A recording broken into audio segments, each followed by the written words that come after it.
ótimo. Vamos divertir, vamos embora. Está no ar Papo de Subúrbio.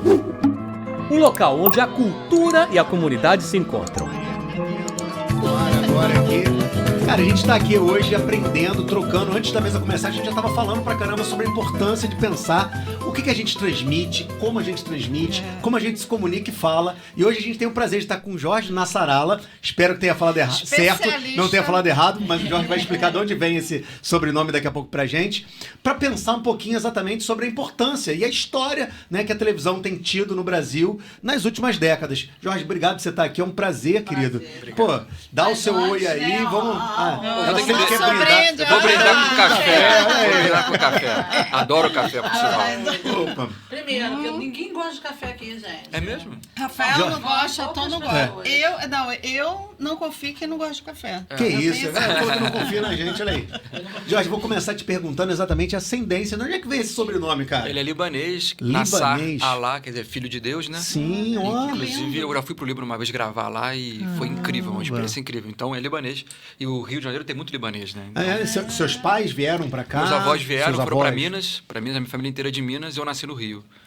Você é o primeiro da geração da família nascendo no Rio? Nasci no Rio. Eu e meu irmão. Meu irmão foi o primeiro, tem um ano a mais que eu. E aí, mas meu pai mora no Rio há muito tempo com a minha mãe. Tá vendo? Ascendência libanesa aqui. Trazendo. A gente já teve Tem um uns convidado. restaurantes muito Aliás, o bons. Elias Jabu também falou que o sobrenome dele era de ascendência libanesa. Khalil, Mais alguém aqui já falou isso. Mas enfim, só pra gente rememorar aqui o que passou. Jorge, olha só, a gente quer trocar muito sobre os seus atravessamentos, sobre a sua própria história. Quero saber, então, como é que você visitou, conheceu e qual é a visão que você tem do subúrbio pra gente começar a trocar. Mas depois quero saber da tua história na televisão, que é muito significativa. Antes eu tenho que começar, que eu tô muito feliz de ver. Não. Porque eu comecei há 30 anos atrás, né? Tô com 53, 54. E comecei com 20, então tem mais de 30 anos. E eu vi a televisão, a câmera era uma Betacam, que era o nome antigamente, que as pessoas nem sabem que era desse tamanho. A câmera, o estúdio era uma coisa difícil, as antenas eram enormes.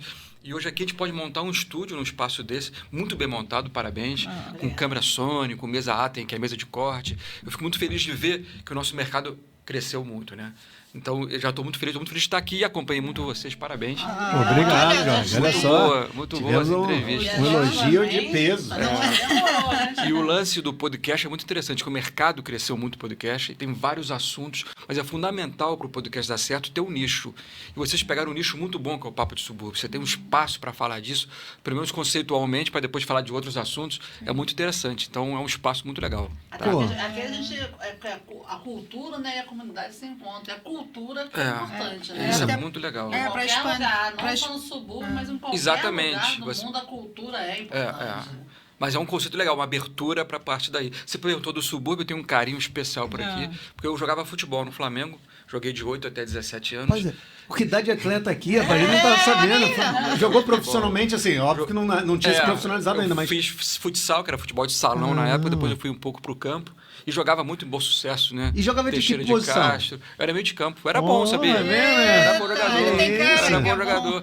Mas Eu é. joguei na Rua Bariri, joguei em Moça Bonita, Bariri é joguei Olaria. Olaria, joguei em Bangu, Bom Sucesso na Teixeira de Castro, joguei aqui na Portuguesa, na Caramba, ilha, em rodou São o Rio. Cristóvão. Então, todo domingo. Então, domingo a gente vinha pra cá e tinha uma relação... Há 30 anos atrás, o subúrbio era muito parecido com Minas Gerais, com o interior de Minas, da minha família lá, que eram as casas, as pessoas na rua. Então eu tenho esse carinho. Tinha um amigo meu grande amigo até hoje de vida, que era de Quintino, tinha comido bolinho de bacalhau lá, e aí tinha umas resenhas de futebol de horas, que é muito legal. E o meu primeiro filme, com 18 anos, o primeiro curso que eu fiz foi aqui. Foi em Bom Sucesso também, a gente fez um filme num circo lá. Então a minha relação... A cultura suburbana, né? O esporte. A minha relação com o subúrbio é de muito carinho, fora vários apresentadores e apresentadoras que saíram daqui e trabalharam comigo, né? Pô, que bacana, Jorge. Eu fico brincando aqui, eu sou suspeito para falar, porque a gente costuma dizer que a suburbanidade tem uma identidade que forja o brasileiro, né? Não só porque o Rio de Janeiro foi capital da colônia, do Império da República desde o século XVIII, mas principalmente porque muitos dos elementos culturais, né, como a nossa identidade do samba, são forjadas aqui na nossa herança afrodiaspórica. Então acho que é muito bacana a gente falar da cidade do Rio de Janeiro a partir dos subúrbios. Exatamente. E são a maioria dos moradores da cidade. A gente evidencia isso sempre. Em âmbito municipal, a gente está falando de mais de 5 milhões de pessoas, 80% da população está no subúrbio. e muitas vezes não se vê reconhecida nas grandes telas. Existe um apagamento histórico e também podemos falar desse arquétipo, visualmente falando, do suburbano tradicional.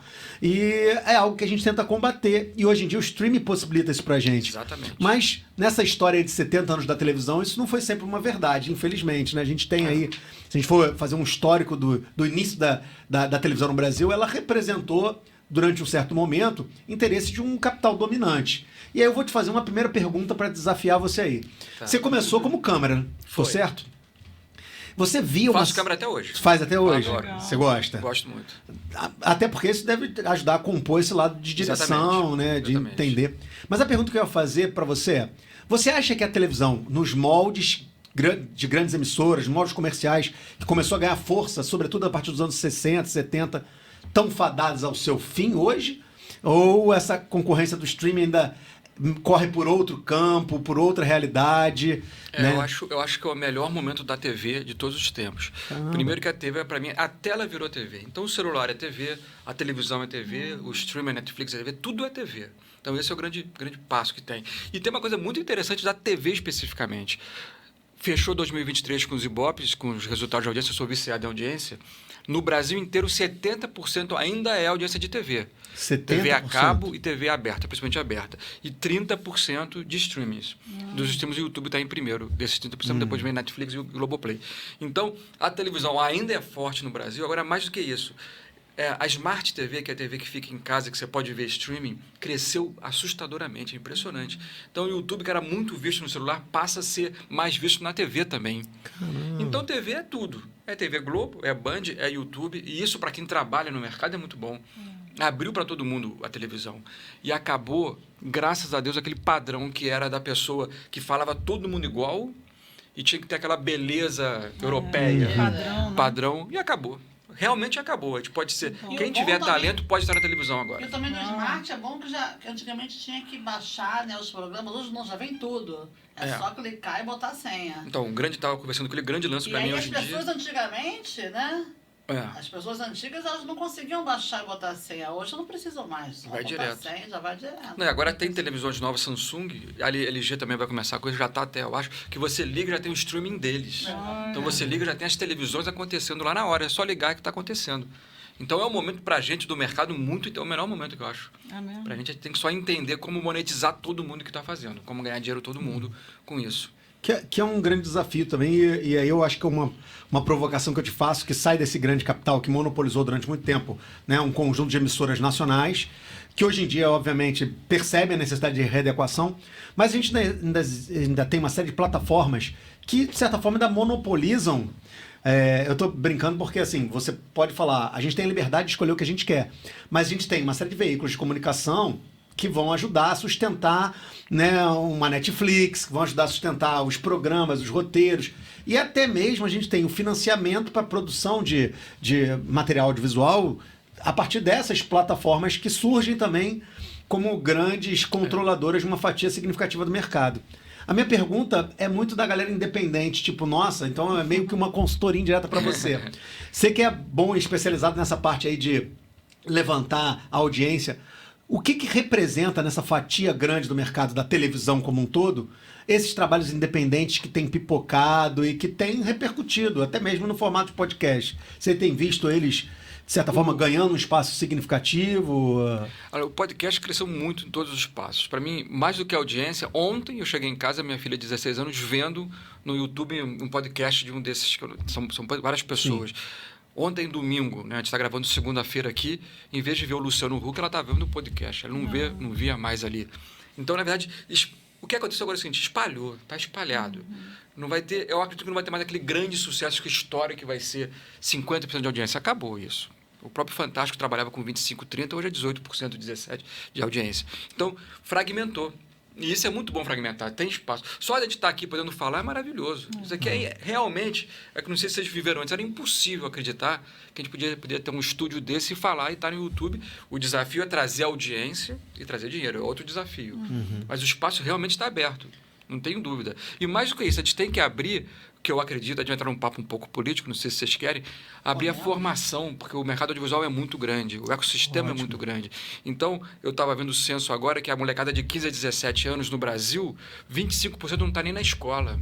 O curso técnico praticamente acabou no Brasil. E é fundamental formar cameraman, formar editor, que é um mercado que existe. Sim. E você pode ganhar dinheiro com isso, trabalhar bem com isso. E aí então, eu falo até para meus alunos, que eu trabalho no Estado, eu falo, gente, às vezes vocês ficam pensando fazer isso, fazer aquilo, mas existem outras possibilidades para vocês. Que o audiovisual tá aí para isso. E é bem fácil de mexer, bem simples. Dá para entrar rapidamente no mercado. Eu comecei com 19 anos, já era câmera bom no mercado, trabalhando muito. E assim, meu pai era engenheiro, ninguém me ajudou, eu fui na cara e coragem. Então, realmente é um mercado para o Brasil, para a formação muito interessante. Eu aposto muito nisso. Você levantou uma pauta, então vamos nela, porque eu acho que é uma pauta muito significativa de fato. Com relação à profissionalização, eu acho um fenômeno muito interessante perceber e perguntar até pro meu filho, tá? Que tem 9 anos, o que você pretende ser? E aí quando o menino fala youtuber, você tem um corte geracional que te dá uma segurada ali. Peraí, calma aí. Isso é profissão? Isso se institucionalizou? Que é isso? Porque na nossa concepção, a formação é um elemento imprescindível para a atuação no mercado de trabalho. E a gente sabe, como você levantou bem, que nós não temos ainda... A gente está falando de reforma do novo ensino médio, a gente está entrando em uma série de questões que são importantes, são pautas políticas importantes. Que fala de tecnologia. Mas que, de fato, não implementa na prática. Até porque, vamos ser sinceros, para você ter a capacidade de qualificar alguém, você pode falar isso com propriedade, você tem que ter tido aquela formação, você tem que ter tido contato com essas novas ferramentas, as novas tecnologias. Algo que grande parte dos professores da rede pública e privada ainda não tem. Ainda não tiveram essa capacitação para poder oferecer isso para os alunos. E aí fica essa pergunta, como a gente pode, então, pegar esses jovens que têm interesse, que percebem que é um nicho que tem capacidade de expansão, e como a gente pode ofertar para eles uma formação de qualidade, né, para além de quebrar a cabeça na própria praxis, lá tentando aprender? Então, aí que eu acho o grande lance. Quando a gente começa a ler sobre educação e a covardia que é no Brasil das classes na escola pública com a escola particular, você já vai lá para frente, é uma covardia, já começa a covardia, né? Sim. E o curso técnico, eu acredito muito no curso técnico, porque você pode realmente formar o aluno desde 15 anos. Então, 15 anos o cara está de saco cheio de ver matemática lá, aquela coisa toda, por que não já preparar isso? O Sebrae faz, e tem vários, o governo pode atuar mais nisso também. Só colocar a câmera, hoje em dia a câmera é barata, não é mais aquele preço absurdo. O cara vai aprender a câmera em 4 meses e já vai estar no mercado, ele vai aprender áudio, direção de fotografia, cenografia, direção de arte. Realmente é um mercado muito grande, que eu aposto muito, que dá para... Eu vejo pessoas formando, porque eu na minha produtora já formei muita gente, tá? O cara era motorista, virou técnico, hoje é um cara que viajou o mundo inteiro, um diretor de fotografia de ponta. E quando eu falo, eu não estou falando de subemprego não, salários bons, ganhando bem, ganhando realmente bem. Então esse mercado abre a porta de crescimento financeiro e intelectual para muita gente. Eu acho interessante ainda não terem entrado fundo, né, nessa história do mercado audiovisual. Mas você já faz uns cursos sobre isso? Não, eu faço curso para apresentador, que é um outro mercado. Eu faço bastante, eu treino apresentadores para YouTube ou para televisão. Na própria Globo eu já fiz bastante curso lá treinando apresentadores, que é um outro mercado também incrível, tá? De formação muito legal. Mas eu acredito muito na parte técnica, que é um espaço muito grande do mercado audiovisual. Muito interessante. E é engraçado porque, assim, de certa forma, pode ser uma leitura equivocada de quem não é da área, mas determinadas profissões que trabalham na cenografia, que trabalham na iluminação, elas se mantêm, se sustentam dentro dessa demanda técnica que hoje em dia até o streaming precisa. Mas existem outras áreas, como a própria edição, como a própria roteirização, que as pessoas têm que procurar um suporte para conhecer, né? Eu, uma vez, estou dando um exemplo particular, uma amiga me convidou para fazer roteiros sobre a história, sobre episódios suburbanos, para uma determinada emissora que está dentro da EBC e tal. Eu falei, olha, eu não sei como fazer isso, eu nunca roteirizei nada. Então você tem que fazer um curso de roteiro. Mas onde é que estão esses cursos? E aí geralmente você vê cursos pagos. Aí eu estou pensando na realidade de um jovem, né, que estuda na educação pública. Como é que ele vai acessar isso? Né? E muito curso ruim também, né? Também. É isso que é o problema, tem que escolher bem o curso ali. Não, quando nós montamos esse estúdio, nós ficamos, como é que se monta tudo? Que deve tudo montado. Compramos, beleza. Mas como é que a gente... Aí vem o Tom, né, Tom? Quer falar um pouco, Tom? Tom... Nada? Nenhuma pergunta? Mas é tudo através de conhecimento, né? As pessoas acham que é fácil montar, que é fácil roteirizar, é só escrever. Não é só escrever. O nosso mercado é muito prática, mas a base, se tiver, é muito importante. Quando hoje eu posso falar que eu sou o diretor, mas eu fui cameraman, eu fui editor de fotografia, eu passei por todos os caminhos para chegar na direção. Então, é importante também estudar sempre. Eu fiquei impressionado que na sua fala, Jorge, você falou que assim, hoje a gente conseguiria em 4 meses dar uma formação básica, inicial, para um jovem estar atuando. 4 meses é um tempo viável mesmo? 4 meses eu coloco fazendo câmera bem. Sério? Aí ele vai ter que pegar prática e, além disso, ter o olhar, né? Tem que ler, tem que ver muita televisão, muito streaming, muito filme, se puder ler.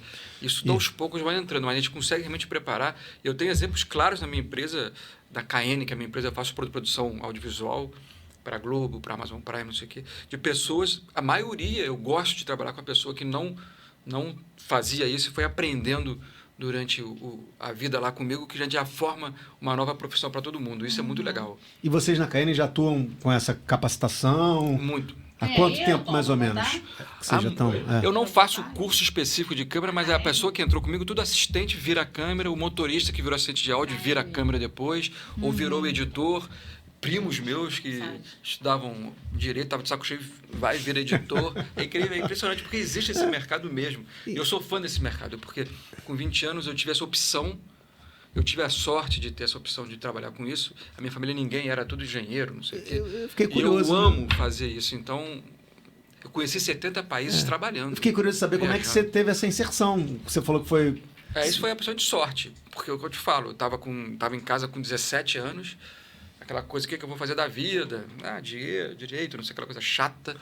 E aí eu estava mexendo no armário da casa do meu pai e tinha uma câmera. Na época era VHS. A câmera, eu peguei a câmera e falei, pai, que tá uma câmera que me deram para eu vender, um amigo meu aí que não sabe mexer, só que eu não conheço ninguém, tá aí. Eu falei, posso usar? Posso. E eu peguei e falei, olha, isso eu gosto disso. Aí fiz um cursinho aqui, outro ali, fui embora. Evidentemente, existem talentos, mas dá para aprender qualquer um. E eu senti que aquilo que eu queria com 18 anos, meu pai não entendeu bem, aí que eu fui fazer o primeiro curso e fiz o primeiro filme aqui em Bom Sucesso. É um curta esse primeiro filme? É um curta. Está disponível para... Não tenho mais. Em VHS ainda, você não digitalizou? Isso foi num circo, e era um curso incrível que um diretor da Globo na época fazia, ele até morreu. E foi esse curso que me falou, eu tinha 18 anos, nunca tinha visto nada. Na escola e nada. Hã? Quando? 90. Não, 90 eu abri, 88, assim. Foi incrível. E eu falei assim, é isso que eu quero da vida. É isso que eu quero da vida. E minha família falava estranho. Assim, a sorte que eu tenho é que a câmera estava lá. Se não tivesse, talvez eu não tivesse esse mercado. E eu posso realmente falar que todo dia eu acordo feliz porque eu trabalho com isso. Que lindo, né? E isso é o principal. Quer dizer, amanhã eu já viajo de novo. Aquele o Galeão é minha segunda casa, né? Amanhã eu viajo, volto quinta, viajo domingo, volto... A minha vida é ficar viajando, mas é o que eu amo. Mas eu vejo os programas seus, eu adoro. Que bom. Amo. Do modo viagem, esse com a... Como é que é aquele que é de viagem com a tem mulher Incríveis, tem o Destino Certo da Hotéis Incríveis eu vejo sempre, porque eu amo viagem. Incríveis o João só dorme com ele, né? Eu com a mulher do com a Mel Francoviato, com a Mel, Destino Certo. Que é do Rodrigo. Eu vejo sempre, porque eu acho ela muito talentosa. Eu gosto da forma como ela fala com a câmera, tudo. E você que dirige, né? Eu dirijo, ele que dirige, eu não adoro sabia. aqueles programas de viagem. Porque não é só isso, a forma como ela fala, mas o enredo Aí entra do no programa, roteiro, na coisa toda. Bem natural. Mas pra você ter uma ideia, Hotéis Incríveis é um programa que eu gravo os hotéis mais incríveis do Brasil e do mundo, para a Globoplay. Eu vou sozinho. Totalmente sozinho. Eu faço o drone, eu entrevisto a pessoa e faço a câmera. Quando dá, minha mulher vai comigo, mas eu sozinho. E é isso, o mercado da pessoa pode aprender a fazer câmera, operar o drone, fazer tudo. Você vê que ele está ali cortando ali na mesinha com as câmeras, mas tem que gostar muito. E eu sinto que o mercado brasileiro é muito criativo, dá para formar muita gente boa nesse caminho nosso. Assim. Não, Hotéis Incríveis, meu filho só dorme com ele. Ele gosta de ficar vendo. Bota, a gente vê, todo mundo vê, Hotéis Incríveis, todo mundo lá em casa já conhece. Ele fala assim, eu vou não um dia sabia aí, eu falei, vai. Todo dia ele vê os Hotéis Incríveis. Não, e tem os Hotéis Incríveis na Suíça. Tem no mundo todo, China, na Europa, a gente viajou bastante. Maravilhoso. A gente viaja bastante. Nos Alpes, tem uns nos Alpes que você fez, nossa. Mas tudo no mercado, trabalhando, buscando, manter a pequena empresa na luta, pagando esses impostos incríveis do Brasil e vamos embora. Agora, Jorge, eu fiquei com uma dúvida aqui. Entre o Jorge que começa ali no final dos anos 80, início dos anos 90, que eu tô... É em 90 que eu abri a empresa mesmo. Abriu em 90. Em julho de 90. Eu tinha 19 anos. Do Jorge começando ali como câmera, pro Jorge diretor, é claro que a gente tem, você está falando rápido, tem um hiato aí, mas tem uma trajetória importante para se falar, né? Como é que foi esse processo, Jorge? Como é que as coisas foram se dando? Isso é interessante, eu falo muito no meu curso. Eu fui um câmera, graças a Deus, muito bom. Rapidamente eu entrei no mercado do Rio fazendo bastante coisa, de viagem e de futebol, Maracanã, Olimpíadas, aquela coisa toda. E tinha um momento que eu queria muito ter um programa de TV. A TV a cabo entrou no Brasil nos anos 90, no começo ali, começou a abrir muito espaço para os produtores independentes. Veio Sport TV, veio Multishow, veio aquela coisa toda. E depois de 8 anos de câmera, eu não conseguia de jeito nenhum entrar na televisão. Não conseguia entrar, eu tentava, via gente pior do que a gente, de produtora, fazendo programa de TV. E isso acontece muito. Tem muito apresentador que não consegue virar apresentador e ver piores na televisão. E eu sempre falo que a vida é injusta mesmo. A gente tem que ter força para aguentar a injustiça e lutar para poder abrir a porta. E um dia eu estava gravando com um piloto de Fórmula 1, que é antigo, não sei se vocês conhecem, Emerson Fittipaldi. Claro. Que era uma lenda. Que era uma lenda. E eu estava entrevistando ele lá em Miami, até era um programa de televisão. E eu falei, Emerson, eu tô câmera, eu quero virar programa de televisão, diretor, eu não consigo. Ele falou, Jorginho, existe uma janela da vitória. Você está batendo nela, não abre. Na hora que abrir, você vai ganhar todas. Em corrida é assim também, o piloto não consegue. Quando ele ganha a primeira, ele ganha 15, 20. E não deu outra. Quando eu pus o primeiro programa no ar, em 98... Que foi qual? Que foi o Nas Trilhas, que era o nome do programa, que era de off-road. Depois eu coloquei o primeiro, acabei o ano com 9 programas no ar. Uau, Caramba. que legal. Que aí veio o Rolé, que era um programa de muito sucesso na época que a Astronomia Produtora chamava Rolé de Verão, que eram meninas viajando pelo Brasil, não sei o quê. Já vi. Era a Dora Vergueiro e a Dani Monteiro, era um programa muito legal. Então, mas foi a partir daquela vitória que eu achava que nunca ia acontecer depois de 9 anos. Eu gosto de falar isso porque tem muita gente lutando. E hoje em dia, nesse mundo muito legal que a gente está, a pessoa com 50 anos que nunca foi apresentador pode virar apresentador. Esse que é o grande lance. Muda completamente a Mudou o conceito. Então, realmente pode. Não é papinho, não. Realmente pode. Mudou o rumo, né?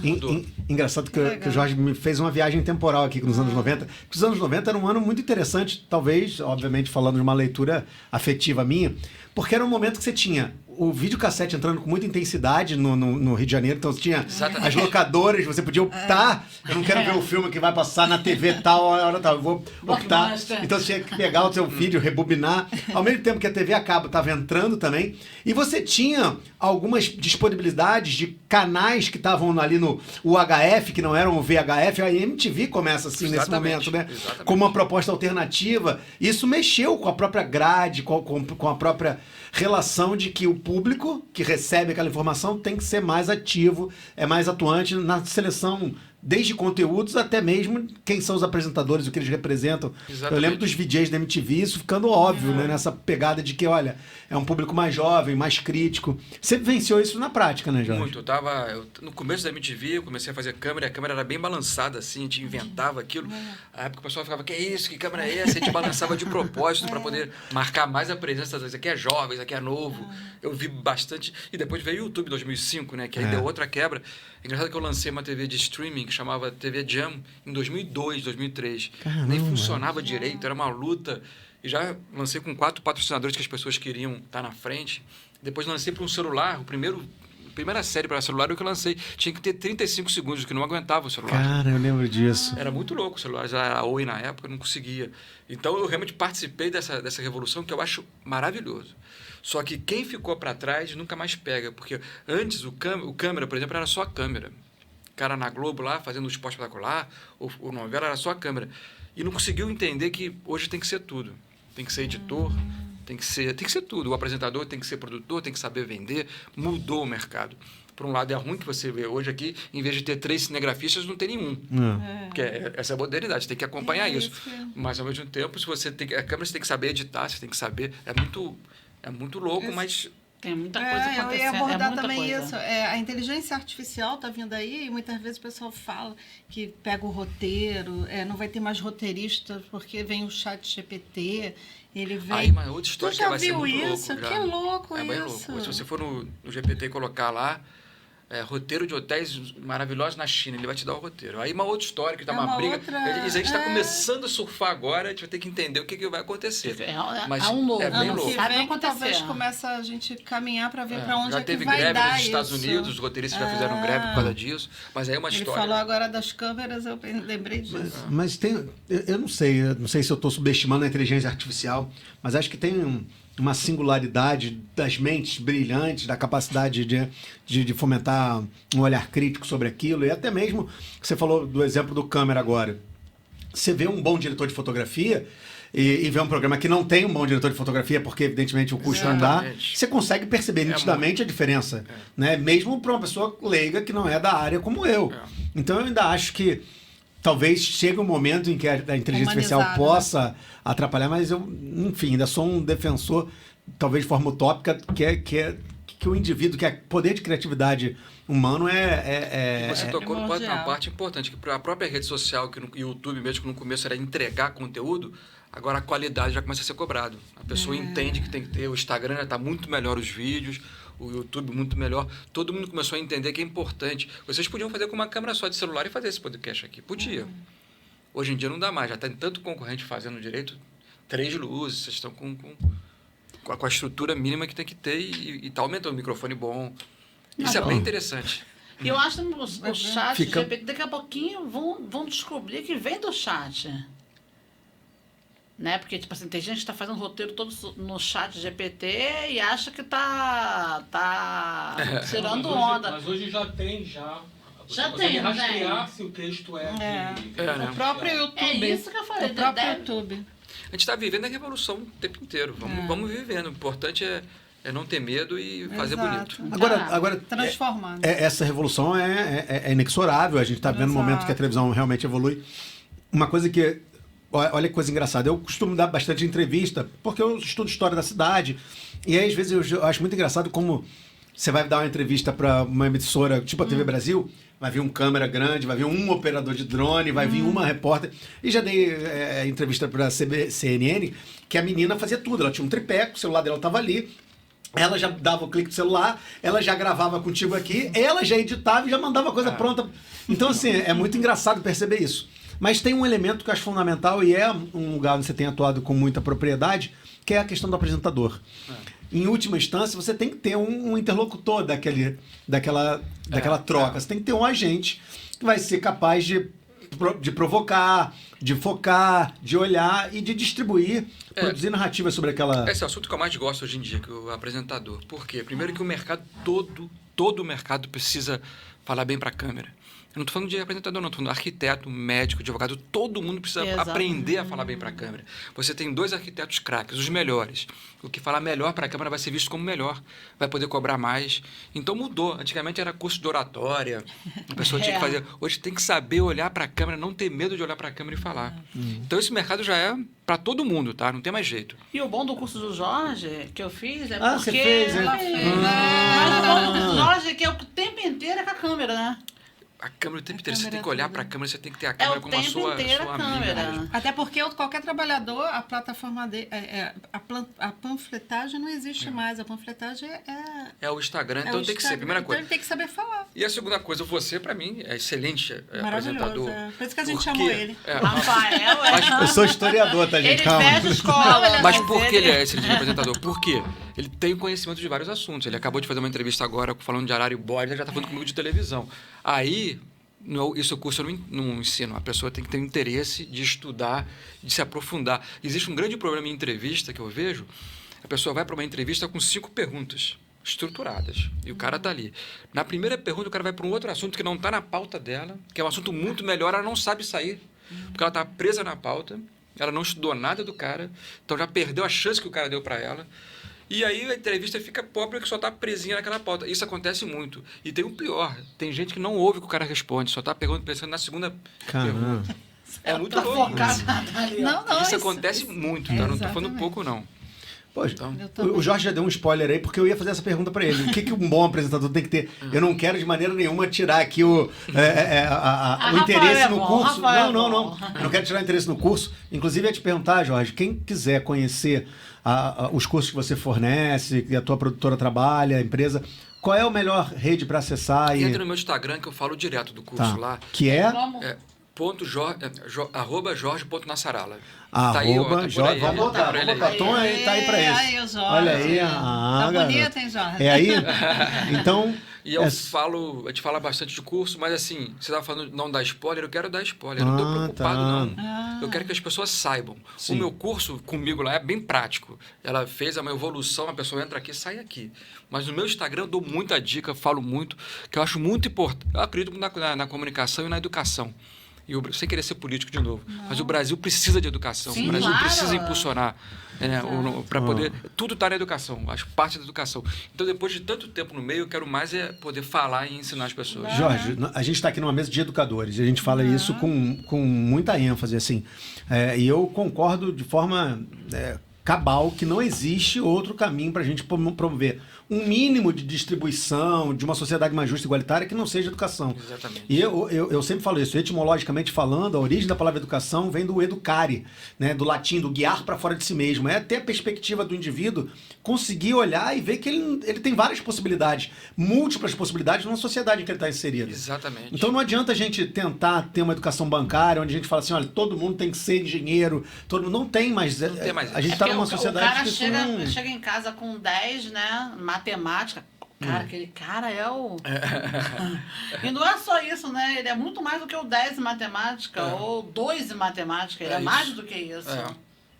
E é isso que a gente fala de E no Brasil a gente educação. precisa ter pessoas... Hoje em dia, para você subir de classes sociais no Brasil, é futebol ou música, né? Cada vez mais. A gente tem que ter outros caminhos para poder tirar essa desigualdade. Não vou falar de política, só vou ficar aqui horas falando de política. Não, mas eu acho pode que... falar, a gente eu acho que aborda bastante a gente não pode esquecer que viver é um ato político, né? Tudo é político. Então, verdade. mas eu queria entrar mais nessa questão porque eu me interessei. Agora, o que não em muda de saber- gosto é a Jujuba, maravilhosa. hein? É incrível, hein? Se não tiver Jujuba aqui, dá até um problema. Se não tiver Jujuba aqui, a gente nem grava, né? Nem grava. Tem que ter Jujuba. É a marca. Eu fiquei curioso porque eu não sabia que você tinha feito um curso lá. Olha só como você está pegando a gente aqui. E não passou nem o portfólio para a gente saber o que a gente tem Mas lá eu de não passou possibilidade. nada, o que ele passou passou, nada, a gente tá aqui. guardando aqui, olha Mas só. o que é bom do curso do Jorge é que é o tempo inteiro você gravando. O que É a importante prática, isso, né? é a prática. E aí eu ia te perguntar, você oferece quais cursos além de apresentador? Ou esse é o teu carro-chefe no momento? Eu faço você o tá... apresentador, que é sempre um fim de semana, sexta, noite, sábado, domingo. E eu mostro como apresentar para a televisão, para o streaming, para o YouTube, para a rede social. São diferentes formas de Caramba, apresentar. nunca imaginei. Isso é muito interessante. A forma de falar, a forma de se comunicar, a forma de mexer, muda muito. A primeira coisa que você tem que saber qual público você vai falar. Então, a partir daí tem isso. E eu faço a mentoria, que são aulas particulares em cima de apresentadores. Então, tem alguns que já são apresentadores feras, mas que querem dar o salto. Eu faço as mentorias também. Tenho muita intenção de fazer curso de direção e de câmera, que graças a Deus eu trabalho bastante. Eu estou com um volume grande de trabalho. A gente está com 3 produtos para a Globoplay esse ano. E pode falar? Não. Mas Spoiler? pode. São os Hotéis Incríveis, né? Que eu continuo fazendo 26 episódios. Tem um que chama Casas que Valem a Viagem, que são as casas também mais incríveis do Brasil e do mundo, que hoje em dia existe uma tendência de aluguel de casa. E um que é de Turismo, que é a Viagem do Vinho, que é um mercado que cresceu muito. Na Globoplay eu foco muito em Todos nisso, né? eles internacionais? Ou... Não, é muito Brasil, que eu aposto muito no Viagem Brasil. do Vinho é no Brasil? É no Brasil. que E legal. o Brasil tá com muito vinho, tá Campos do Jordão. Aqui no Rio tá com vinho direto lá. É mesmo? Ali em cima em Eu amo Itaipava. vinho. Areias, interior da Paraíba, não sabia que tinha uma Tá área de rolando, vinícolas enorme lá que estão se expandindo. É mesmo? É. Vou Sem fazer contar a meu tradicional roteiro. rota de São Joaquim, a rota do vinho tradicional do sul. Exatamente. Então acaba que eu não Deixa estou eu tendo tempo de fazer esses cursos que eu queria fazer, mas eu tá na minha meta para o ano que vem colocar também esses cursos de câmera e de câmera. direção. Direção que funciona bem. Eu chego aqui, para mim direção não é só dirigir o apresentador, é direção em geral. Tá? O diretor, muitos não sabem fazer tudo, porque não estudaram. Mas eu chego aqui, já olhei para a luz, qual a luz, já vi que está usando filtro azul ali, porque a câmera está aqui não está ali, porque essa luz aqui está acesa, não está. Nosso diretor faz Eu- tudo, cara. Você eu- não tem noção. Eu bati o olho aqui, já bato olhando assim. Tá, tem uma luz ali dando. Aqui atrás está uma luzinha. Que legal. Então, esse olhar que eu quero passar um curso. Mas aí vai ser daqui para frente. Tem que ver se eu consigo um tempo Tem para que pagar isso. uma mentoria aqui com o Agora, Jorge, hein? Não, e tem uma coisa bacana do Jorge falando, porque você vê um nível de comprometimento dele, pessoal, Total, né? parece. Você faz questão de estar presente no curso, porque é um tipo de conhecimento É que você fundamental. podia ter outras pessoas que multiplicassem para você, mas você tem essa necessidade de estar ali vendo. E o curso Tá. dele, você vê que tem tudo quanto é tipo de gente no curso, né? Tudo. Não tem só o apresentador, tem o médico. Um médico. Tem tudo Tem lá. gente de Rondônia, Da Paraíba, o que menos tem é do Rio. do Rio não é tem. verdade. Do Do Rio Rio tem não um tem. ou outro. Do Rio só tinham 2 De pessoas do Rondônia, Rio. do Mato Grosso, do Paraná. Porque O resto era fora do Rio. fora do Rio. Impressionante, é muito legal, né? Mas o curso tem isso, você também gosta de dar aula, a gente aprende muito, né? Sim. Então você tem que preparar, eu tenho que ver muita coisa, eu vejo televisão, eu vejo streaming, eu vejo rede social, eu fico vendo tudo para poder ter a base, para poder trocar no curso lá, né? E hoje em dia o público que procura seu curso, você acha que ele está querendo mais o quê? Assim, de certa forma, se inserir no streaming com essa possibilidade de Tem abrindo gente agora? que já Ou, está, né? ou Muita gente. aperfeiçoar, de repente? Tem uns que precisam aperfeiçoar, que querem dar mais um salto na carreira. Tem uns que querem falar só para rede social mesmo, porque precisa vender coisas. Tem uns da rede social que já são sucesso na rede social, mas querem ir para a televisão. A televisão é interessante, que ainda dá muita credibilidade. Às vezes um programa de televisão tem menos audiência que o YouTube, mas te dá autoridade. E isso, o que acontece para você? Você consegue vender patrocínio mais, você consegue aumentar o seu ganho pela autoridade que a televisão te dá. Isso é bem interessante também. E tem coisas acontecendo assim, a audiência antigamente era fundamental, hoje em dia você pode ter menos audiência, mas falando com o público certo, que vai comprar o seu produto, é até melhor do que o cara que vai falar para 500 milhões de pessoas. Você fala para 50 mil pessoas que vão comprar esse biscoito aqui, é esse público que você está falando. Caramba, Isso é tá bem vendo? interessante. Da mentoria do a Jorge, gente cara. A gente, precisa aqui. a gente tá precisando dos patrocínios aí. Jorge, aí a Jorge, gente quando vai acabar contratar. esses programas que você está colocando aí, faz aí a nossa consultoria aí. Esperamos estar com um grande recurso financeiro já bom aqui para poder... Já tá. Pô, mas não, muito bacana, e bacana a forma que você troca também, de forma bem transparente, porque hoje em dia a gente vive numa era que conhecimento é valor. É. E muita gente não quer, só se fizer o curso que eu vou te explicar. Ainda mais numa área que trabalha com uma vaidade que, infelizmente, a gente sabe que é o campo do audiovisual de modo geral. Existe uma vaidade muito grande. Eu tenho contato com alguns diretores, que nem o Tom, que é diretor de documentário de cinema. A gente conheceu, galera pra ser vaidosa, né, Tom? Não, E aí o Tom os não cara- é vaidoso, mentira. O Tom, a gente vai conhecer o Tom. Tom, você escreveu documentário? Ué, Tom, você é escritor? Tom, você... Capoeirista, mágico. Clássico. Palhaço clássico. Que fique claro, é clássico. Mas eu ia bater nesse ponto para saber da tua experiência. A gente tá aqui para te explorar, vamos ser sinceros, Jorge. Mas, pô, nessas décadas que você tem como atuação profissional, a vaidade, de modo geral, é um impeditivo, assim, você vê que tem muita gente que quer estar ali exercendo protagonismo na frente da câmera como apresentador, e que algumas vezes esse protagonismo atrapalha ou até ofusca a possibilidade de comunicação. A né? nossa luta, a minha luta é tirar a vaidade, sabe? Porque a vaidade é muito chato. A parte mais chata que tem, isso é a vaidade de diretor, de ator, de apresentador. É uma luta, já vi pior, agora está até um pouco melhor. A vaidade, apesar do Instagram, tá essa coisa louca aí de tirar, né? E a maneira Não sei como o você quê. conduz o curso é maravilhosa. Obrigado. Mas o que tem que ter é o seguinte, assim, para mim é fundamental. A gente não pode ser, eu quero ser o quê? Apresentador. Por quê? Não, eu quero ser famoso. Quero ser apresentador. Aí não vai mais. Antes até ia, não vai mais. Hoje você tem que ser apresentador acreditando em um produto que você pode fazer. Eu vou falar de bala, porque eu sei, entendo de bala. Você vai entender de bala. Eu quero fazer um programa sobre cachorro, por sinal, eu quero fazer um programa sobre cachorro. Cachorro está muito forte no mercado. Tem que ter um cachorro, tem que entender de cachorro. Não precisa ser estudar, o né? treinador de cachorro, mas tem que entender. O cara do vinho vai entender de vinho para fazer meu programa. A fama pela fama não dá. Era muito forte, realmente. Eu acho que diminui um pouco, porque as pessoas começaram a ver que é uma guerra. Dá para vencer, mas você tem que saber fazer, tem que ser tecnicamente bom, tem que conseguir ser simpático o suficiente num relacionamento para poder conquistar. Isso cada vez mais tem que ter, né? E o meu curso é quase psicológico também, né? A parte psicológica é muito importante, porque muita gente quer te derrubar o tempo inteiro. Eu gosto de lembrar 2 ocasiões muito boas. Uma, eu estava em São Paulo, eu estava começando, tinha 22 anos, e um câmera faltou, ia ter uma corrida de automobilismo lá em Interlagos, eu fui, e no primeiro dia eu não mandei muito bem, foi mais ou menos, eu me lembro que estava um papo no restaurante, eu ouvi o cara falando, pô, esse câmera não é bom, não. No dia seguinte eu arrebentei, eles me contrataram durante 2 anos, que aí aquilo me desafiou. Eu falei, não sou bom, você vai ver que eu sou bom. Se eu tô com um psicológico fraco, você já vai embora, né? E eu tinha uma outra história muito boa, que nas Olimpíadas de Sydney eu estava lá, gravando, fazendo meus vídeos, aí um diretor lá de uma televisão dessas grandes também me falou, Jorginho, você tem que ser só câmera, não vira diretor, não. Você é muito bom de câmera, você não vai conseguir ser diretor. Aquilo é exatamente para me derrubar. E eu consegui falar, não, eu vou ser diretor porque eu quero. Né? Então, a gente tem que ter os desafios das pancadas que a gente toma aí Tem que acreditar, nas né? redes Tem que sociais. acreditar em você mesmo, né? Mas a Esse é um vaidade não esforço cabe. também. Eu não tenho a menor... Comigo não rola. Os apresentadores meus... eles vão aprender até pé no chão, porque não dá. Mas já passei durante anos todos por muitos apresentadores. Não, eu ia falar que isso aí me lembrou. Eu estava vendo um documentário do We Are The World, do Michael Jackson, na Netflix. E aí o Lionel Rich estava falando que no dia que ele teve que reunir todas aquelas estrelas, ele botou na porta de entrada aqui. Antes, do lado de fora, né? Deixa a vaidade aqui. Tipo, deixa a vaidade lá fora. Porque, pô, para administrar aqueles egos é absurdo. Exatamente. Né?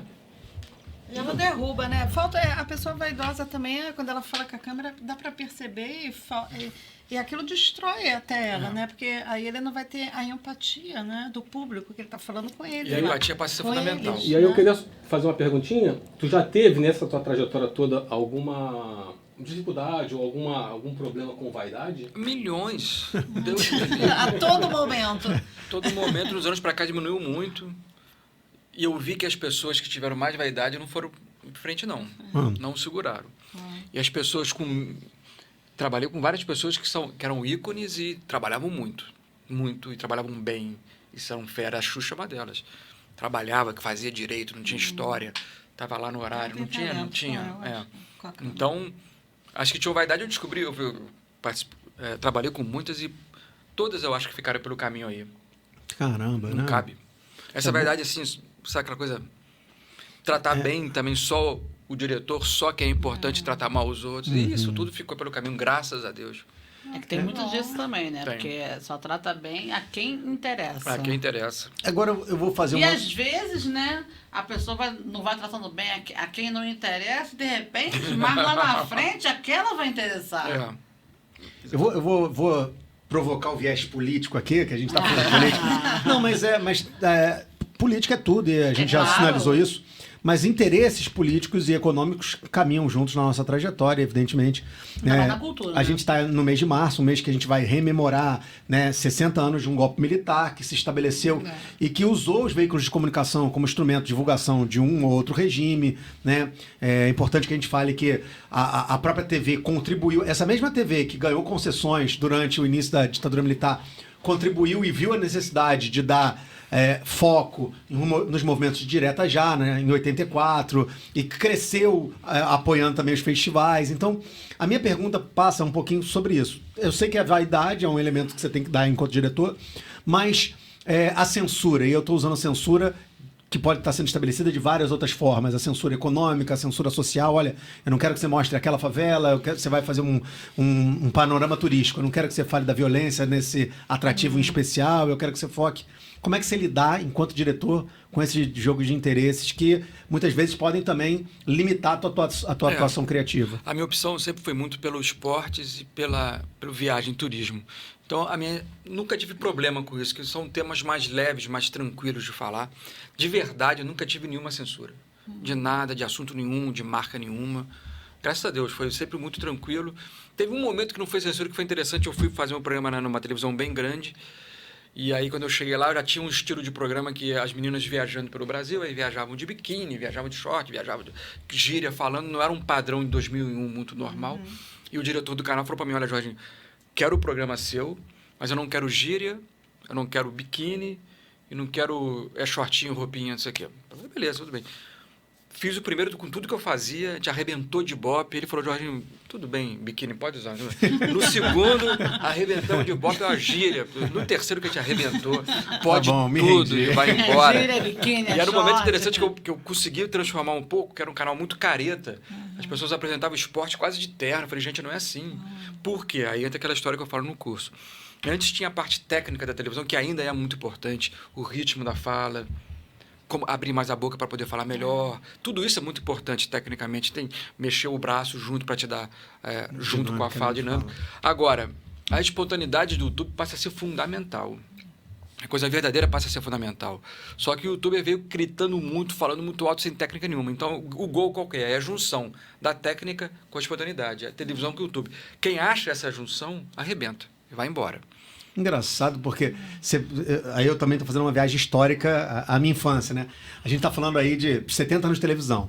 E eu gosto muito, às vezes eu me debruço sobre a televisão de modo geral, porque a televisão, assim como os jornais impressos, e a história do cinema, ou a história do rádio, que também a gente completou ano passado 100 anos de história do rádio no Brasil, elas acabam, de certa forma, sendo um agente importante para a gente, no campo da história, buscar elementos para entender os dias de hoje. E aí você vê a televisão chegando aqui no Brasil, né, a Tupi, o Chateaubriand, com uma câmera. Ele comprou 2, uma deu ruim. Ele fazia os programas com uma câmera, né?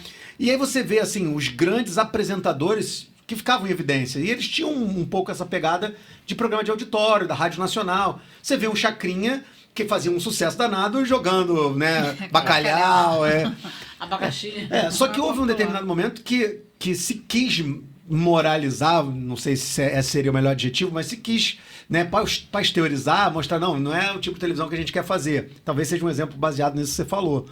Só que hoje, talvez, o stream mostre que a gente precisa flexibilizar essa formalidade da TV. Quando você vê um jornal nacional fazendo uma piadinha, um comentário, um apresentador âncora de um jornal... Muito.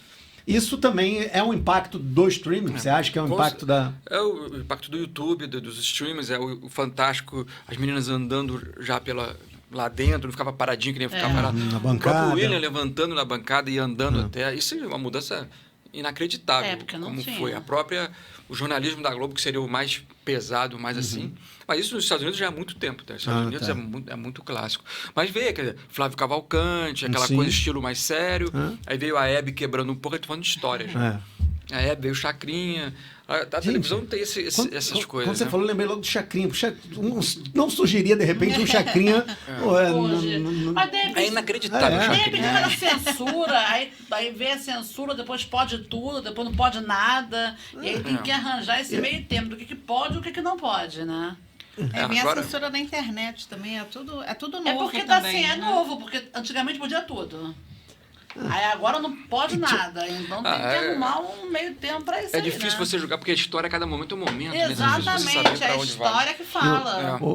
E também eu lembrei do Chacrinha porque a gente estava em pleno regime que ainda não tinha se redemocratizado, onde a ideia da moral e cristã batia forte, e tinha as meninas chacretes de biquíni Inacreditável. Tinha a Inacreditável. banheira do Gugu, né? Não, só lá dentro, eu fui no Chacrinha. Tu tá? foi, Chacrinha? Fui. Não fala isso, denuncia a idade. Eu fui no dia. Também nos Trapalhões, gostava.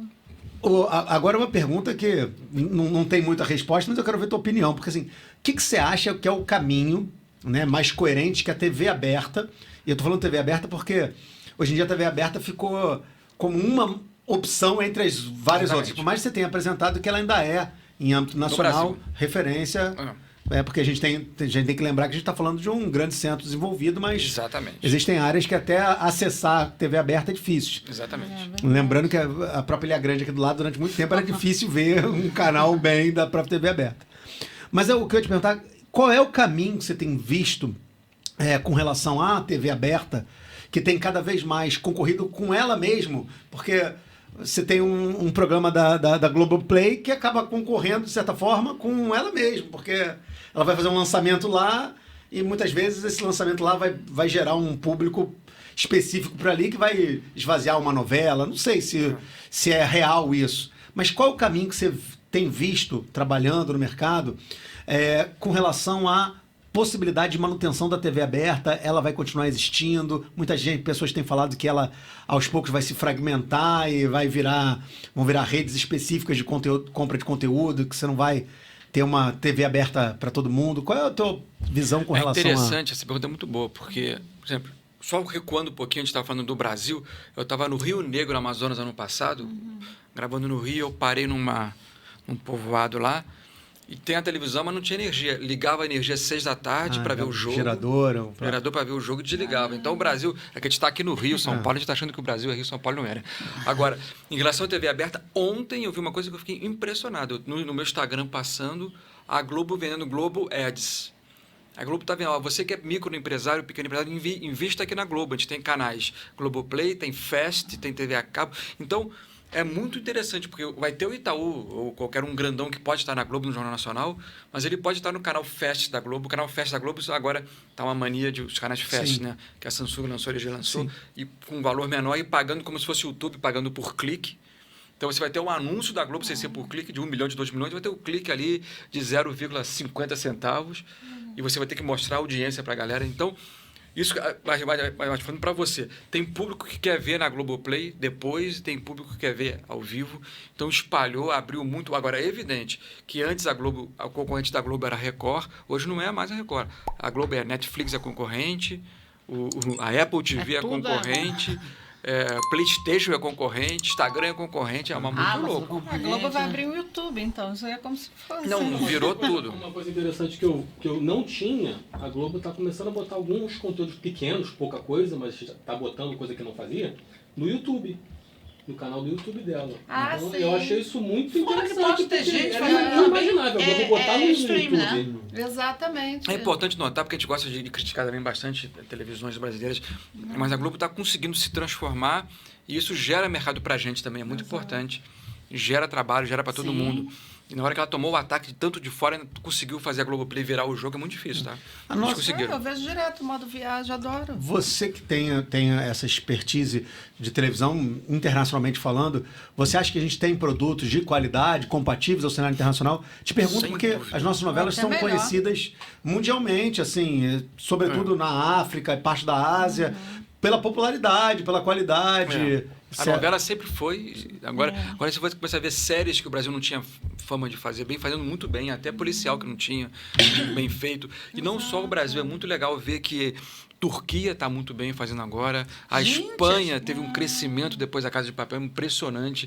O mundo dividiu, você vê séries suecas, dinamarquesas. Aquele poder dos Estados Unidos de série que foi importante numa época política para eles, né, para poder dominar essa coisa toda, que é uma outra história.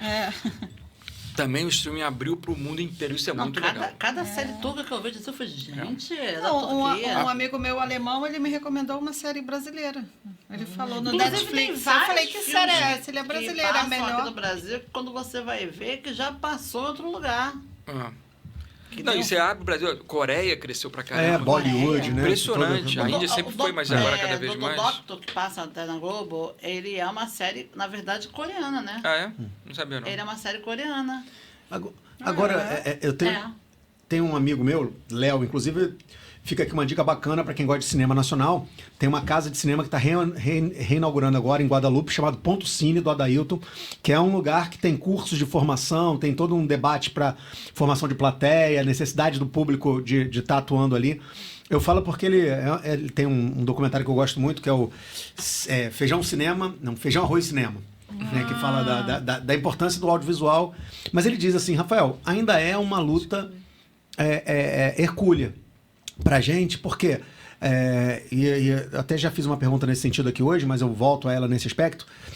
Pra gente ter condição técnica, logística, de produzir algo de qualidade, que possa abrir um espaço para que a gente seja reconhecido, ele até brinca. Ele e um outro amigo meu chamado Flávio, que é lá do Ponto Cine, de Cordovil, do Casarte, da Casa do Artista Independente, ele fala assim, a gente tinha que ter uma TV suburbana.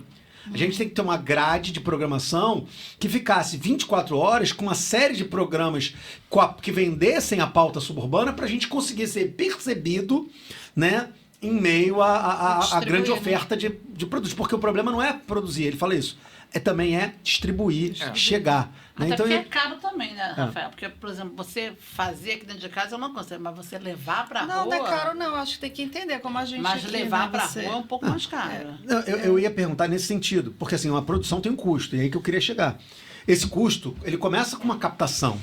E para você captar, você tem que ter um conhecimento de mercado, você tem que ter uma formação.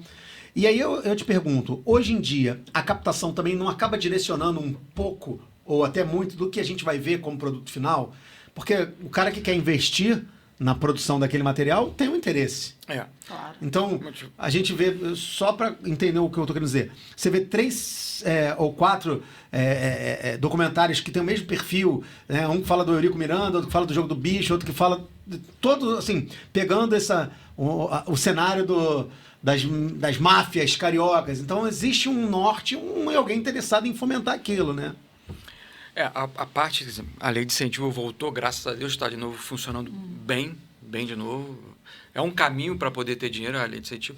A coisa do mercado não tem jeito. Essa briga vai ser sempre. Porque às vezes você quer falar eu quero falar muito de café. Se ninguém bancar, eu não vou conseguir falar do café. Vou falar do vinho. Até prefiro café que vinho. Mas banco...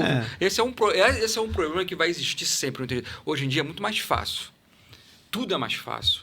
Hoje você compra uma câmera com um valor que é 10% do que era antigamente. É impressionante. É impressionante. Está cada vez mais fácil, mas sempre vai ter custo. Esse é um problema que sempre vai rolar. Por isso que as leis de incentivo são importantes. As pessoas querem desmerecer porque faz parte do jogo, não mas são sabe importantes. quando o trabalho tem que ser pago, tem que ser bem pago, porque é um trabalho bem feito, né? Não, e tem custo, não tem jeito. Tem tudo, custo. o cabo custa, tudo custa. Mas a sua pergunta é essa mesmo. E é o desafio de todo mundo, como fazer coisas.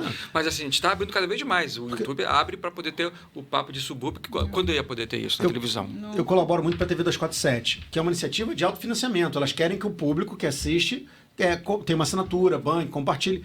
Mas mesmo assim, ainda é um volume de recurso financeiro muito aquém do que demanda de produção. Então a minha pergunta é, existe um limite natural que às vezes parece impedir que a gente tenha uma revolução de fato da televisão, no sentido de vamos ter agora a Voz da Periferia, que é um fenômeno do Renan, escrevendo jornal no Complexo, que vai tomar... Não vai tomar, ela vai ter um limite natural de divulgação. Eu acho fundamental que exista essa possibilidade de democratizar as narrativas, os olhares, mas eu sempre tenho essa preocupação que, em última instância, existe uma barreira financeira para que você possa produzir algo de qualidade. O sonho de consumo era ter esses nichos e as pessoas do nicho ajudar com R$1, com R$2, era uma forma de viabilizar. Mas está todo mundo na sua luta também, né? É tão difícil você acreditar nisso assim. Mas esse é o sonho de consumo, poder todo mundo ter um espaço de fala e poder... Se 30 mil pessoas vendem 1.000 pessoas, não importa, está falando, as coisas estão acontecendo. Mas o YouTube abriu muita porta, os canais festas estão abrindo também.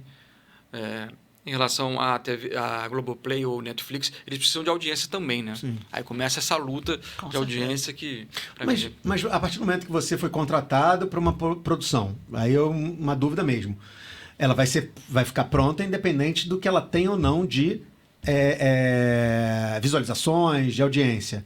Ela pode, de repente, não ter continuidade a partir daí, né? Mas... Quando você é contratado, já existe o recurso, o aporte financeiro para aquilo?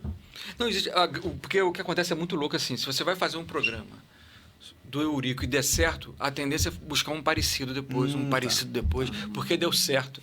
Aí você vê as coisas acontecendo. Você vê a coisa da comida, da gastronomia virou uma febre. Reality, programa de comida. Agora é podcast. Todo mundo quer podcast. Os bons vão ficar, daqui a pouco outros não. Então, vai fazendo assim, o podcast é impressionante como virou. Assim, alunas, um monte de aluno e aluna fazendo podcast, que legal, podcast. Eu falei, é legal, mas tem que ter um nicho, porque senão não vai adiantar. E uma coisa que eu percebo nos podcasts que é interessante, é que muitas antigas celebridades que já não tinham mais o foco ou evidência, né, pela própria renovação do público nas TVs abertas, acabam encampando um podcast e funciona, né? A gente vê... É interessante perceber essa... O papo sempre vai dar certo, né? Papo é papo, não tem jeito, né? Eu sinto falta no audiovisual ter um podcast bom de audiovisual, as pessoas comentando, discutindo e falando. Não tem um podcast de referência para o audiovisual? Eu não conheço, não sei se tem. Eu não procurei. Eu sei que em música um amigo meu está fazendo um bom de música que eu não tinha. De música eu sei que tem. E você começa a ver as pessoas... Mas assim, podcast mais específico para poder pegar esse público que quer entender de televisão, de vídeo, de conteúdo... Como é que eu me pergunto, como você cria um produto, um conteúdo para poder, a partir daí, vender e produzir? É um passo a passo que dá para discutir. É difícil pra caramba. Não, tem que estudar pra caramba isso. É que muito nada, difícil. é natural, flui. Difícil.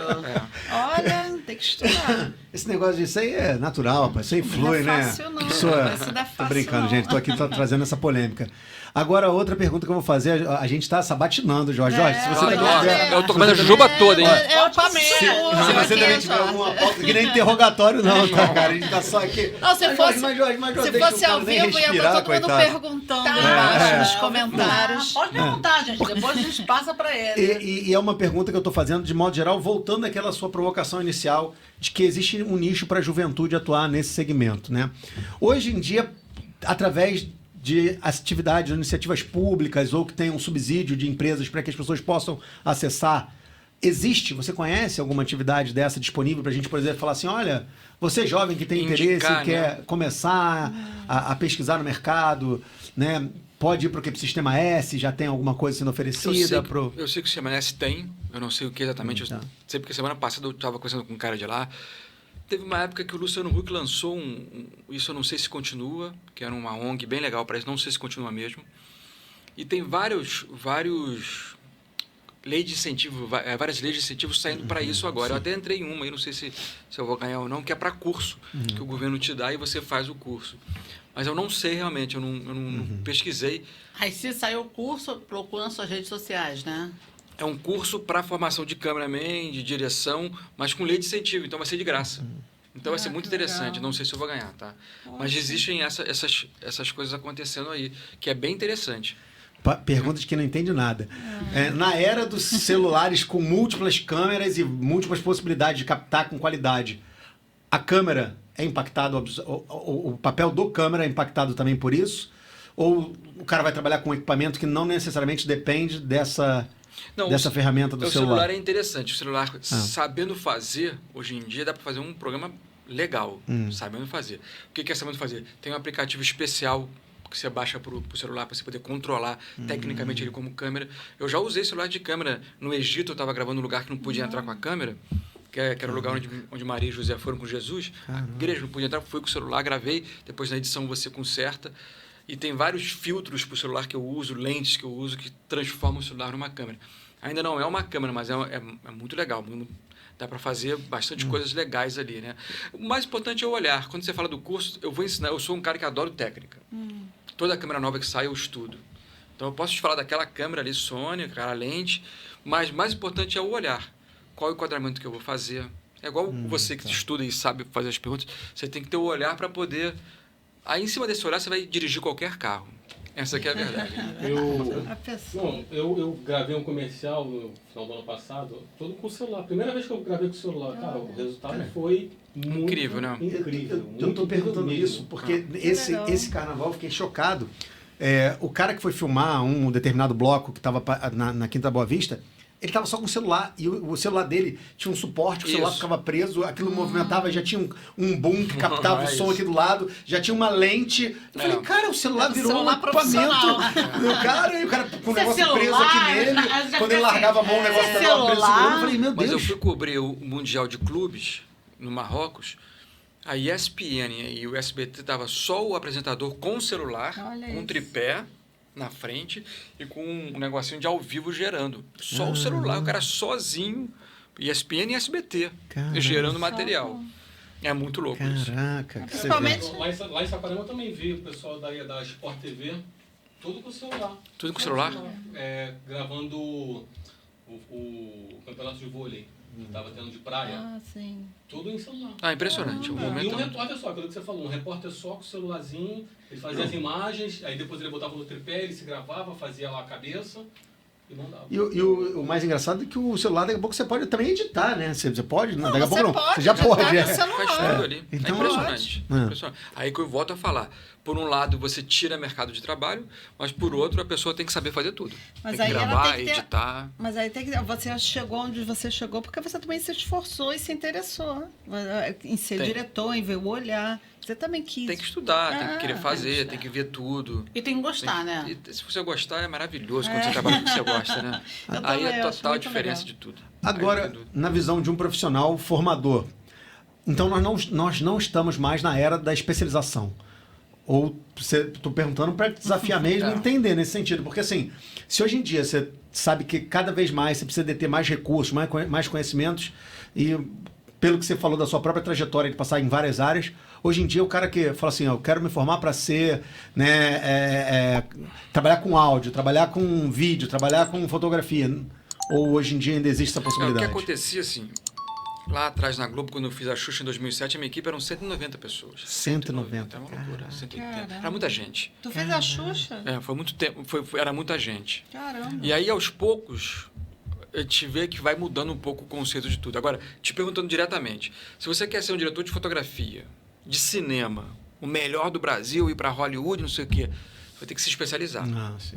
Vai fotografia, você vai focar lá, é o mercado estreito. Agora, se você quer entrar no mercado e fazer produção independente, fazer programa de TV, fazer programa de YouTube, você tem que saber tudo um pouco. Aí você tem que tentar entender qual o caminho que você quer seguir para poder fazer. O especialista ainda vai existir para fazer essas coisas de cinema, de séries, não sei o quê, que era um diretor de fotografia feríssimo. Mas mesmo assim, eu acredito que se o diretor de fotografia sabe de edição, é muito bom também, que você ganha tempo com tudo. E interessante que você já está dando também um panorama de uma própria orientação vocacional, porque às vezes o cara fala, eu quero trabalhar nessa área, mas eu não sei, Jorge, eu quero produzir conteúdo, o que eu faço?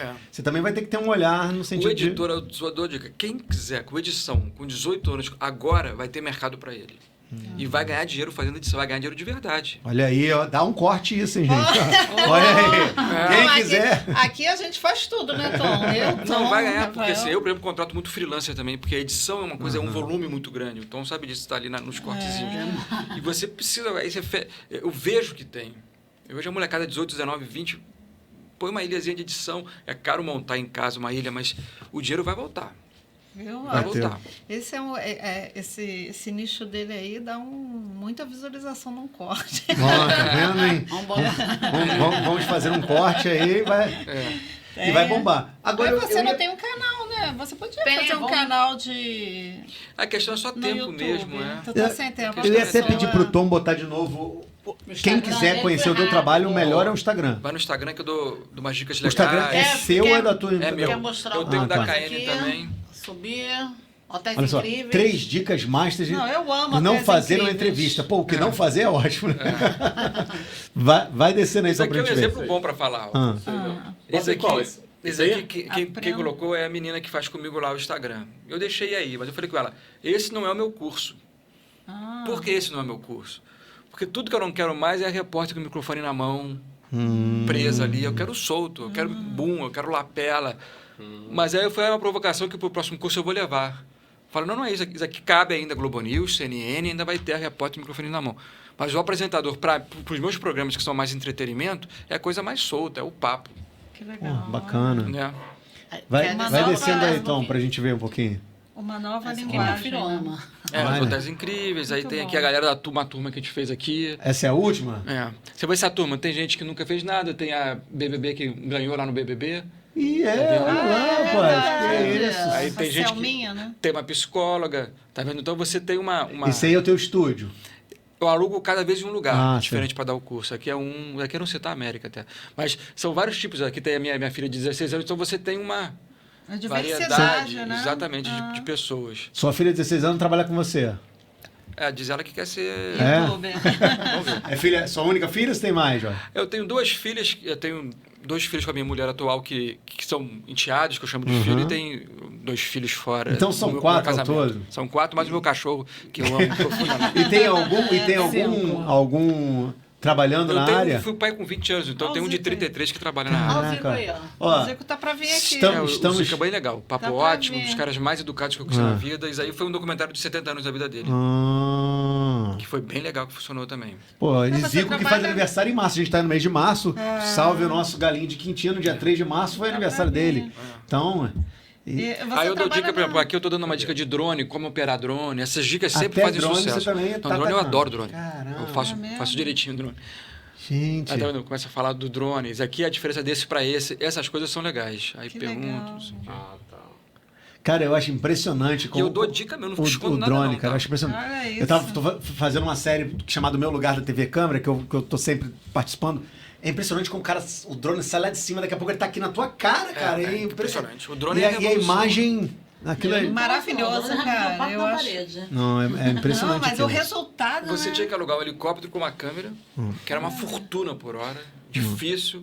Hoje você está com drone, você compra o drone. Tem uma Nossa. história triste, na verdade, né? Um amigo meu que tinha uma produtora e isso, sei lá, 2008, 2009, não lembro.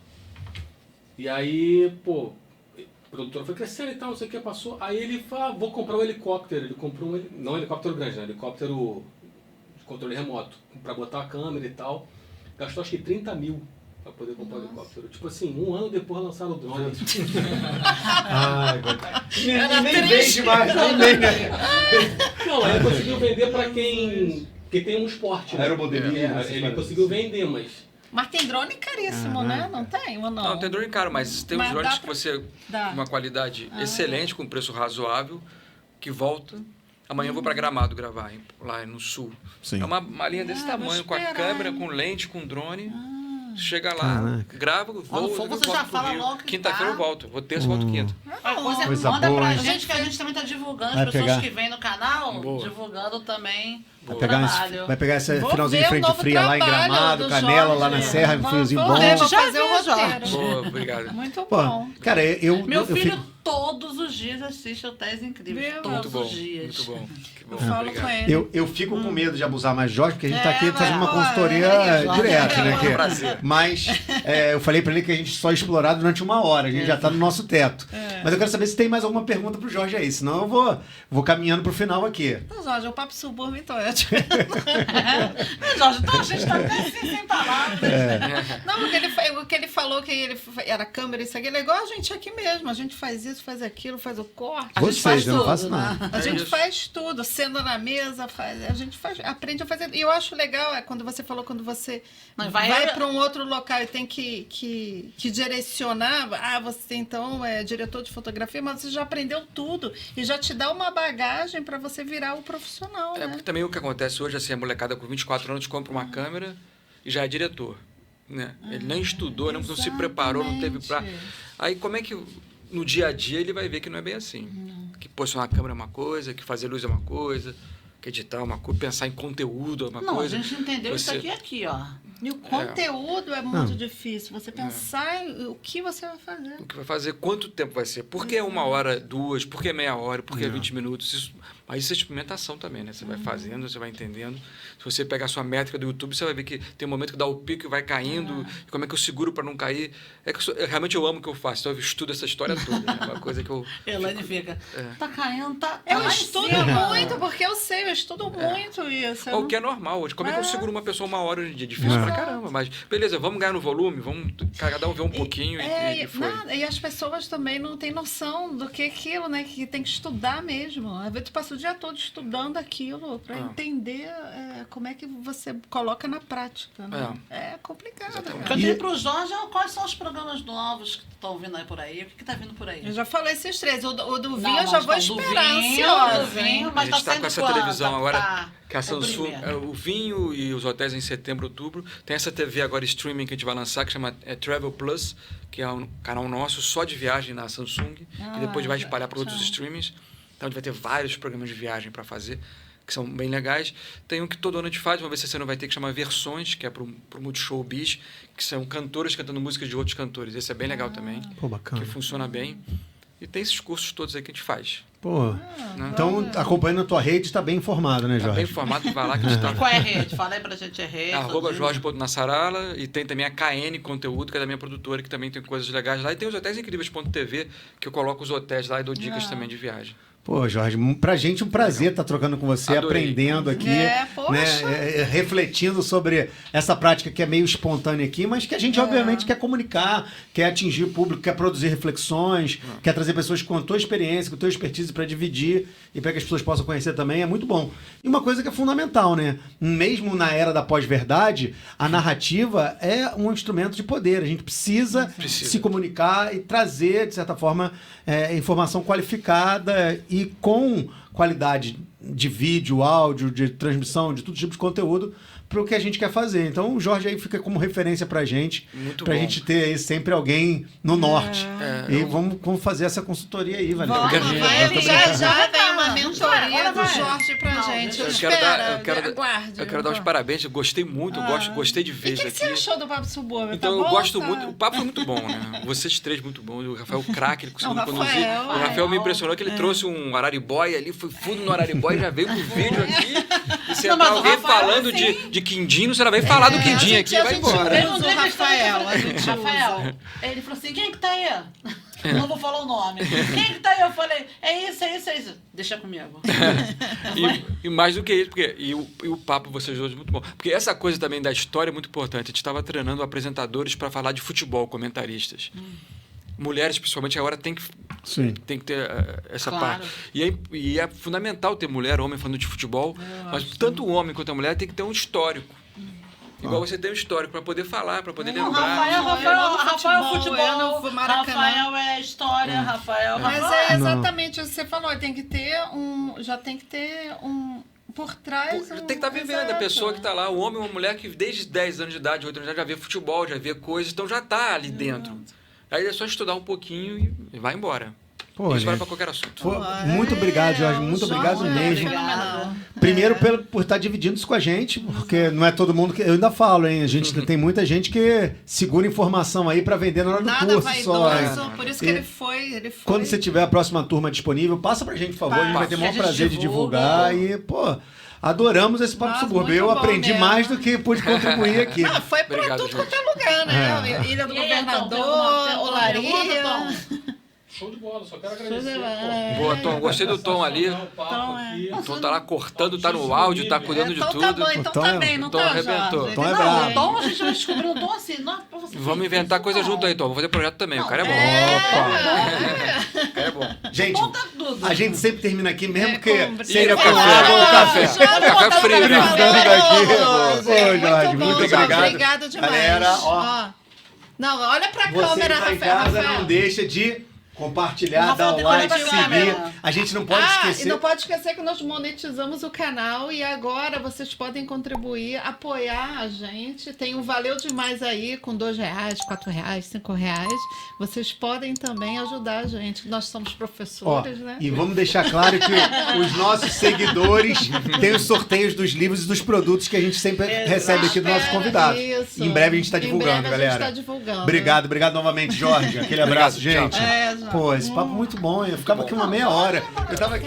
E aí, gostou? Não se esqueça de dar uma força, curta, compartilhe, se inscreva e ative as notificações. Papo de Subúrbio, onde a cultura e a comunidade se encontram. Continue conosco, assista outros episódios e acompanhe nossas redes. Espalha pra geral. Vem!